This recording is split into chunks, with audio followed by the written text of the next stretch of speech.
तो दोस्तों आज हम फिर से आपके लिए लेकर आए हैं देश दुनिया की सभी ताजा बड़ी खबरें। फटाफट एक एक कर विस्तार से आज आपको बताएंगे, तो वीडियो को अंत तक जरूर देखें। दोस्तों पहली खबर में आपको बता दें कि गुजरात चुनाव में 2002 के दंगों की हुई एंट्री। गृह मंत्री अमित शाह बोले, गुजरात में हमने दंगइयों को सिखाया ऐसा सबक कि गुजरात में आज तक नहीं हुआ एक भी दंगा। वहीं आपको बताएंगे दोस्तों की गुजरात में अमित शाह के 2002 के दंगों के जिक्र पर ओवैसी ने किया पलटवार। कहा, आपने मुसलमानों के कत्लेआम करने वाले लोगों को बेइज्जत किया बरी, बिल्किस बानो के बलात्कारियों को भी आपने ही किया रिहा। वहीं आपको बताएंगे दोस्तों कि त्रिपुरा में कांग्रेस की भारत जोड़ो यात्रा पर 2 जगह हुआ हमला, 3 जवान समेत 12 लोग हुए जख्मी। भाजपा पर कांग्रेस ने लगाया हमला करने का आरोप। वहीं आपको बताएंगे दोस्तों कि एमसीडी चुनाव को लेकर केजरीवाल ने बीजेपी पर बोला बड़ा हमला।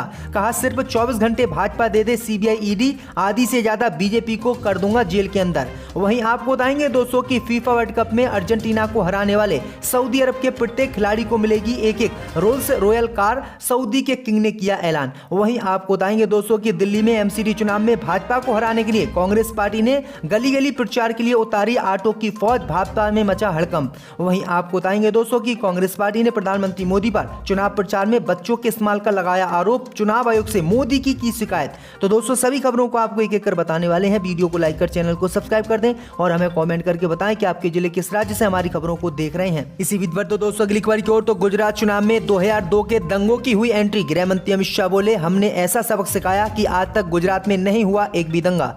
जब दोस्तों आपको बता दें कि गुजरात विधानसभा चुनाव में गुजरात के 2002 के दंगों की एंट्री हो गई है। शुक्रवार को प्रचार करने पहुंचे गृह मंत्री अमित शाह ने 2002 के गुजरात दंगों का जिक्र किया और मुसलमानों के खिलाफ ऐलान किया। दरअसल आपको बता दें कि गुजरात में 2002 के दंगों का जिक्र करते हुए गृह मंत्री अमित शाह ने कहा कि गुजरात में सांप्रदायिक दंगों में शामिल लोगों को 2002 में बीजेपी ने ऐसा सबक सिखाया था कि इससे अखंड शांति हो गई और गुजरात में आज भी एक दंगा नहीं हुआ है। वहीं आपको बता दें कि बीजेपी शासित राज्य गुजरात में साल 2002 में अयोध्या से लौट रहे कार सेवकों से घचाघच भरी साबरमती एक्सप्रेस के कोच को गोधरा में जला दिया गया था, जिसके बाद सांप्रदायिक दंगों में गुजरात में बड़े पैमाने पर हिंसा हुई थी और इसमें लाखों मुसलमानों को मौत के घाट उतार दिया गया था। इसी के साथ गुजरात में 2002 के दंगों का संदर्भ चुनाव के दौरान दोहराया जा रहा है और हिंदुओं से एकजुट होकर बीजेपी को वोट करने की अपील की जा रही है। तो ये बड़ी अपडेट आई दोस्तों की 2002 में जो सांप्रदायिक दंगे हुए थे उसको बीजेपी फिर से उखेड़ना चाहती है और गुजरात में फिर से दंगे कराने की योजना भाजपा बना रही है।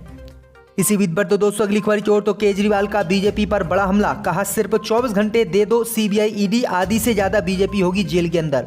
जब दोस्तों आपको बता दें कि चुनावी मौसम में दिल्ली के मुख्यमंत्री अरविंद केजरीवाल ने बीजेपी पर बड़ा हमला बोला है। उन्होंने कहा कि एक दिन के लिए सीबीआई ईडी मुझे सौंप दो, आधी से ज्यादा बीजेपी जेल में होगी। केजरीवाल ने कहा कि बीजेपी के पास सीबीआई और ईडी है और इतने आरोप भी लगाए, लेकिन एक भी इनका साबित हम पर नहीं हुआ। केजरीवाल ने बीजेपी पर भ्रष्टाचार करने का आरोप लगाते हुए कहा कि हमने पिछले 5 सालों में एमसीडी को 1 लाख करोड़ रुपए दिए, लेकिन ये लोग सारा पैसा खा गए। ये लोग बहुत पैसा खाते हैं, यदि ये लोग थोड़ा भी काम करते तो कर्मचारियों को सैलरी मिल जाती। दूसरी ओर दिल्ली के डिप्टी सीएम मनीष सिसोदिया ने भारतीय जनता पार्टी पर गंभीर आरोप लगाया। सिसोदिया ने कहा कि बीजेपी ने गुजरात और दिल्ली एमसीडी चुनाव में हार के डर से सीएम अरविंद केजरीवाल को जान से मारने की साजिश रची है। यही नहीं, उन्होंने ये भी कहा है कि इस साजिश में दिल्ली के सांसद मनोज तिवारी भी शामिल हैं।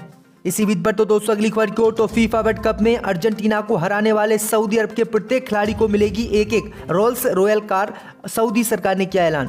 जब दोस्तों आपको बता दें कि अर्जेंटीना पर सऊदी अरब की जीत के बाद पूरा देश जश्न मना रहा है। इसी क्रम में सऊदी अरब के युवराज मोहम्मद बिन सलमान भी अपने साथियों और पारिवारिक सदस्यों के साथ सऊदी अरब की जीत का जश्न मनाते नजर आ रहे हैं। सऊदी सरकार ने जीत का जश्न मनाते सोमवार को सार्वजनिक अवकाश की घोषणा भी की थी।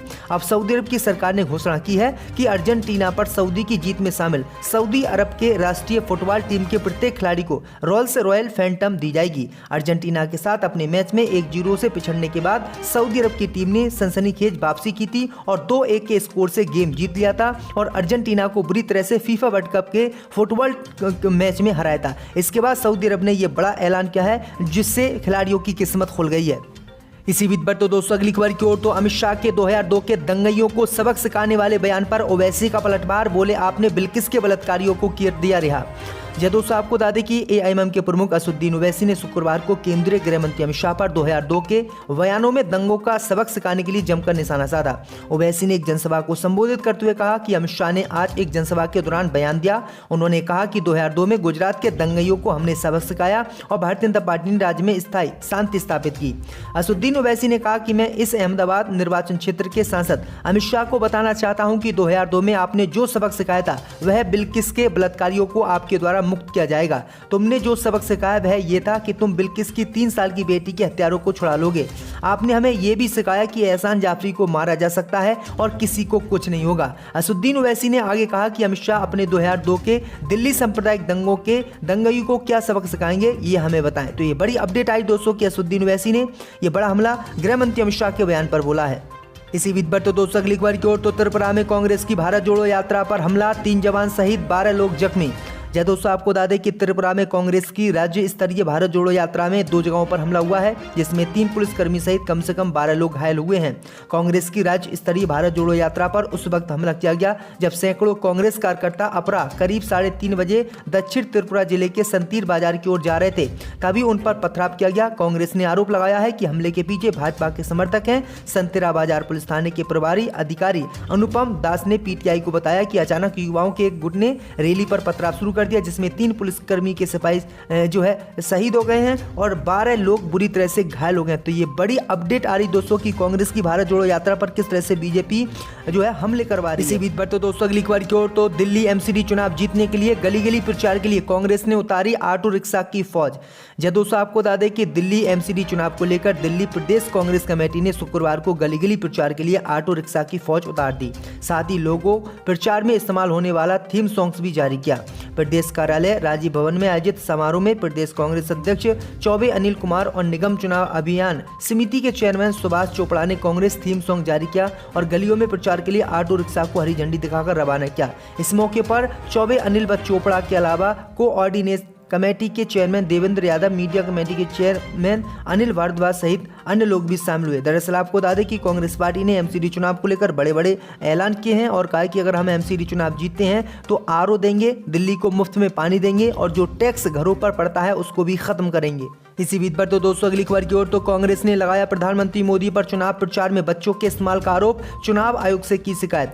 जय दोस्तों, आपको बता दें कि गुजरात चुनाव प्रचार में अपने पूरे चरम पर है। इसी बीच कांग्रेस ने भाजपा और प्रधानमंत्री मोदी पर गुजरात विधानसभा चुनाव के दौरान चुनाव और राजनीतिक अभियान के लिए नाबालिग बच्चों का दुरुपयोग करने का आरोप लगाया है। इसे लेकर सलमान खुर्शीद के नेतृत्व में कांग्रेस ने एक प्रतिनिधिमंडल ने शुक्रवार को चुनाव आयोग से मिलकर इसकी शिकायत दर्ज कराई है।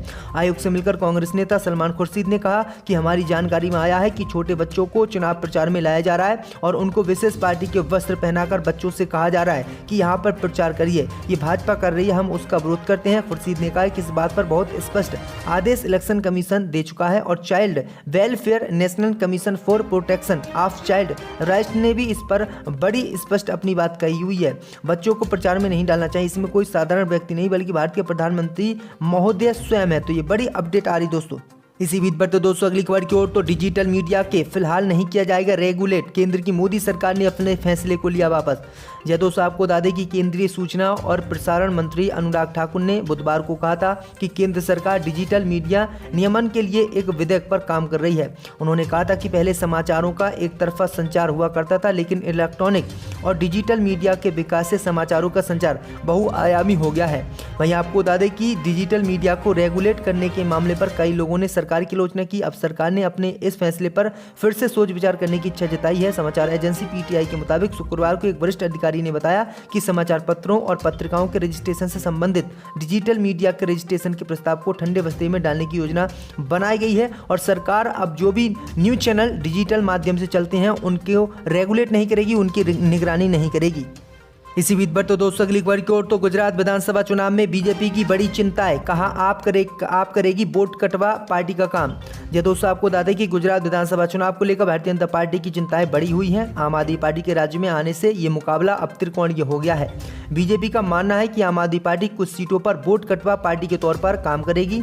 बस दरअसल आपको बता दें कि बीजेपी को लगने लगा है कि बीजेपी के खिलाफ जो आम आदमी पार्टी गुजरात में चुनाव लड़ी है वो बीजेपी के वोट काटेगी और बीजेपी के वोट काटने का काम करेगी, जिससे भाजपा की चिंता बढ़ी हुई है। तो ये बड़ी अपडेट आई दोस्तों कि कई सीटों पर आम आदमी पार्टी भाजपा को सबक सिखा सकती है। इसी बीच पर तो दोस्तों अगली खबर की ओर तो मिस्र के राष्ट्रपति होंगे गणतंत्र दिवस पर राजकीय मेहमान, अरब से संबंध मजबूत करने पर मोदी सरकार ने दिया जोर। जय दोस्तों आपको बता दें कि अगर सब कुछ ठीक रहा तो इस बार गणतंत्र दिवस के अवसर पर मिस्र के राष्ट्रपति अब्दे फतेह अल सीसी देश के राजकीय मेहमान होंगे। इस संदर्भ में प्रधानमंत्री मोदी का आमंत्रण उन्हें भेजा जा चुका है और मिस्र की तरफ से इसे स्वीकार भी कर लिया गया है।